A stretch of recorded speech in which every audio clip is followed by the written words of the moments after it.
Hello,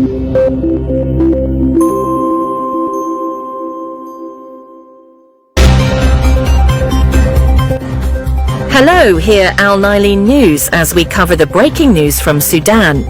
Ugandan President Yoweri Kaguta Museveni has met with H.E. Malikagar, Deputy Chairman of the Transitional Sovereignty Council of Sudan, at the Presidential Palace in Entebbe, where they held discussions.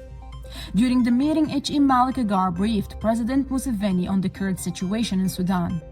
He provided updates on security and political developments, the challenges facing the country, and the ongoing efforts to restore stability.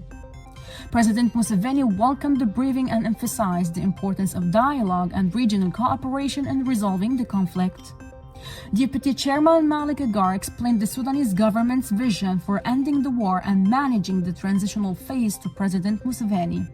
He noted that the path to ending the war is clear: implementing the outcomes of the Jeddah Declaration and ending the occupation of civilian facilities and the targeting of service centers. The meeting also addressed the issue of ending the suspension of Sudan's activities in the African Union, which was based on a misinterpretation by AU agencies at the time. He pointed out that peace in Sudan is not only vital for the Sudanese people but also for the stability of the entire region. Furthermore, Ugandan President Yoweri Museveni issued strict directives to his country's intelligence services to begin immediate coordination with the Sudanese embassy in Kampala. The goal is to expedite the process of inventorying and recovering all looted Sudanese vehicles and property that have been smuggled into Ugandan territory. The meeting also touched upon ways to pursue criminal networks that have been exploited the current circumstances in Sudan to smuggle private and public property across borders. The Ugandan president reaffirmed his country's commitment to ensuring that Uganda does not become a haven for looted goods or elements involved in destabilizing Sudan, whether they be militia members or mercenaries.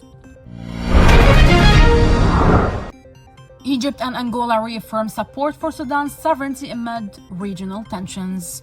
In a high-level meeting on the sidelines of the African Union summit, Egypt and Angola issued a joint call for the preservation of Sudan's unity and territorial integrity as the country continues to navigate a devastating conflict. Egyptian Foreign Minister Badr Abulati met with his Angolan counterpart Tete Antonio on Sunday, February 15, 2026, to discuss pressing security threats across the continent. While much of the dialogue focused on Horn of African tensions, the two ministers pivoted to the crisis in Khartoum, emphasizing that the stability of the Nile Basin remains a top priority for regional peace. Egypt and Angola stressed that maintaining Sudan's sovereignty is non-negotiable, rejecting any external interference that might lead to the country's fragmentation. Minister Abdulati reaffirmed Egypt's commitment to ongoing peace efforts, specifically backing the Doha and Washington tracks. Egypt highlighted the pivotal role of the African Union Center to Post-Conflict Reconstruction and Development (AUPCRD) in helping Sudan rebuild its state institutions once a ceasefire is reached. According to the Egyptian State Information Service, the ministers also addressed the controversial recognition of the breakaway region of Somaliland by Israel, which they condemned as a violation of international law. They warned that such diplomatic shifts threaten Red Sea security and freedom of navigation, issues that directly impact Sudan's primary maritime gateway port, Sudan. Additionally, Egypt praised Angola's mediation efforts in the Democratic Republic of Congo, signaling a push for African-led solutions to the various forever wars currently destabilizing the continent.